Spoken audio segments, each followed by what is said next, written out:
মমতা ব্যানার্জি দায়ী। কাগজ আছে আমার কাছে কাগজ আছে। 2018 সালে ভারত সরকারের ইনল্যান্ড ওয়াটারওয়েজ অথরিটি এবং পশ্চিমবঙ্গ সরকারের ইরিগেশন দপ্তরের চুক্তি হয়েছিল।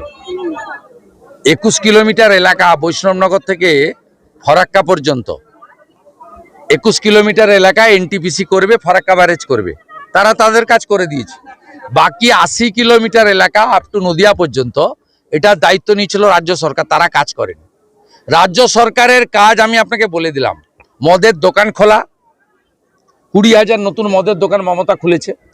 রাজ্য সরকারের কাজ হচ্ছে তোষণ করা, মুসলিম ভোট ব্যাংকের জন্য তোষণ রাজনীতি করা, এর বলি হরগোবিন্দ দাস, চন্দন দাস। আর 3 হচ্ছে ভোট এলেই 200-500 টাকা ভাতা দিয়ে দাও, হিন্দুদেরকে ভাগ করো। এই 3টা কাজের বাইরে অন্য কোনো কাজ জানে না। তাই ভয়াবহ অবস্থা। ওই বৈষ্ণবনগরের এমএলএ কে চন্দনা সরকার তৃণমূলের, ফরাক্কার এমএলএ কে মনিরুল তৃণমূলের, শামশেরগঞ্জের এমএলএ কে আমিরুল তৃণমূলের, রঘুনাথগঞ্জের এমএলএ কে আখরুজ্জামান হাফমন্ত্রী। এদেরকে ধরুন না ভালো করে, আমাদেরকে ধরে কি হবে? আমাদের ধরে লাভ নেই। বিজেপি এলে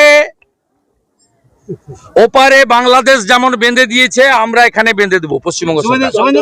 কলকাতায় জল যন্ত্রণার অবস্থা হলো, বিদ্যুৎ নেই, সামগ্রিক যা পরিস্থিতি, কি বলবেন? ওই তো একটা জীবনের দাম 2 লাখ টাকা ঘোষণা করে দিয়েছে। মুখ্যমন্ত্রী বলেছেন যে 2 লাখ টাকা রাজ্য সরকার। আমি ওর 2 লাখ টাকা নিতে না বলবো, আমি 2.5 লাখ টাকা করে দেবো।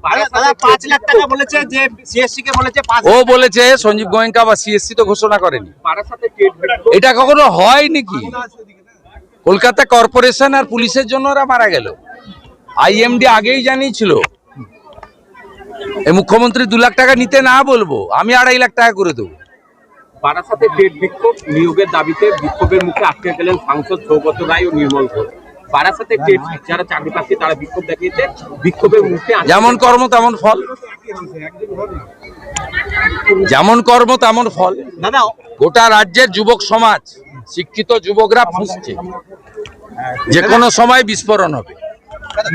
আজ অনেক দক্ষিণ কলকাতায় বাতিল হয়েছে আইবি রিপোর্ট, নাকি সেখানে লোক হবে না বলে তৃণমূল দাবি। আমার জানা নেই, আমার ওনার ফাইনাল প্রপোজালই আসেনি।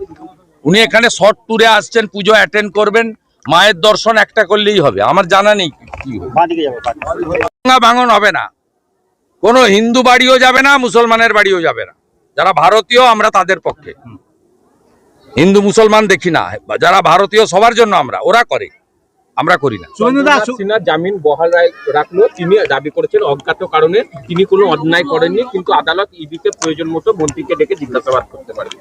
আমার মনে হয় ইডির উচিত আপার কোর্টে যাওয়া। দাদা আরেকটা, এই পৈতৃক সম্পত্তি নেই। ওকে ভবানীপুরে মমতা ব্যানার্জিকে আমি হারাবো, লিখে রাখুন। নন্দীগ্রামে হারিয়েছি।